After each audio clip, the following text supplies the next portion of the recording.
Good morning, dear friends. Myself Suvek Singh Chauhan. I welcome you all on the YouTube channel Success Vidhi Mantra.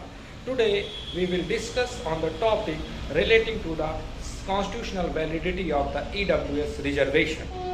Today on 7th November 2022, Honorable Supreme Court passes a judgment relating to the constitutional validity of EWS reservation.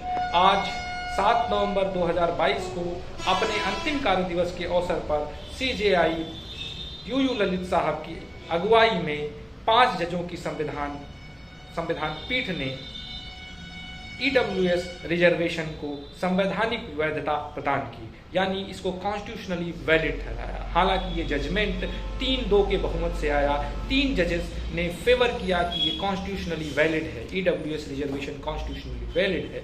वहीं पर 2 जजेस जिसमें स्वयं CJI U Lalit साहब सम्मिलित हैं, उन्होंने कहा कि ये कॉन्स्टिट्यूशनली वैलिड नहीं है। हालांकि जो डिसीजंस हैं, जो जजमेंट है, उसका जो ऑपरेटिव पार्ट होता है वो मेजॉरिटी का व्यू जो है वो ऑपरेटिव पार्ट की कैटेगरी में रखा जाता है। जिन जजों ने फेवर किया, ये कहा कि ये EWS रिजर्वेशन कॉन्स्टिट्यूशनली वैलिड है, उसमें main justice Dinesh Maheshwari, justice Bela M Trivedi, justice JB Pardiwala. वहीं पर जो डिसेंटिंग ओपिनियन आई वो CJI U Lalit, justice CS Ravindra Bhat साहब।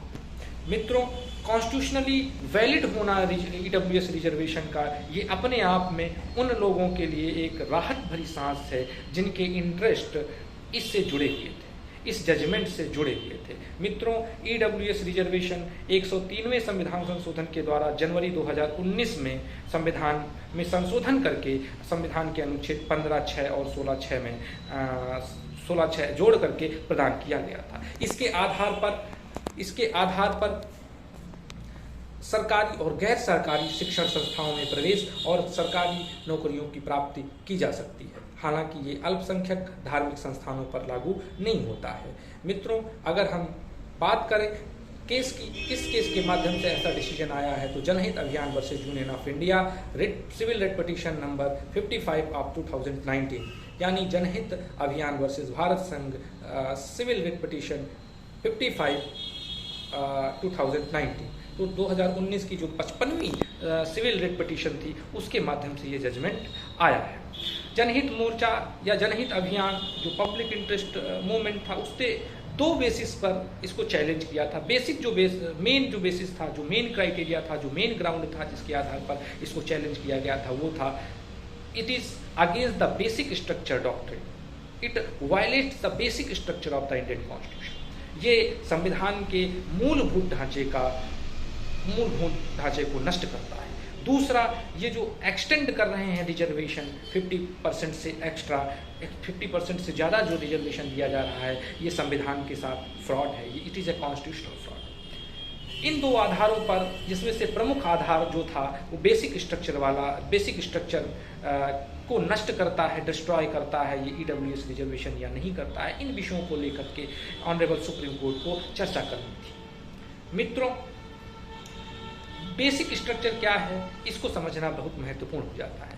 बेसिक स्ट्रक्चर एक डॉक्ट्रिन है, एक सिद्धांत है, एक प्रिंसिपल है, जो ऑनरेबल सुप्रीम कोर्ट के द्वारा 24 अप्रैल 1973 को केशवानंद भारती बनाम केरल राज्य के माध्यम से जारी किया गया था। चूँकि यह डिसीजन 13 जजों की बेंच के द्वारा दिया गया था।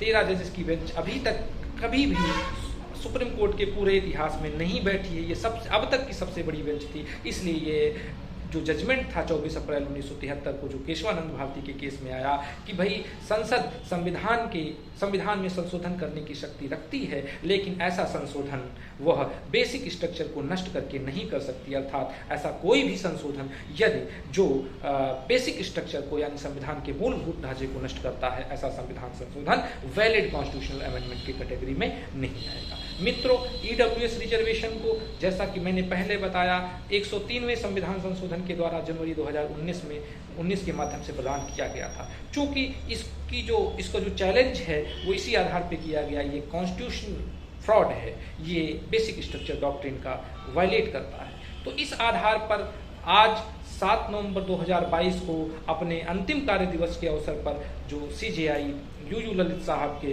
द्वारा ये जो जजमेंट आया है, के माध्यम से ये जो जजमेंट आया है, ये अपने आप में बहुत महत्वपूर्ण हो जाता है। मित्रों, आज से अभी से क्या होगा कि EWS रिजर्वेशन कॉन्स्टिट्यूशनली वैलिड है, इस पर किसी भी प्रकार की कोई प्रॉब्लम नहीं है।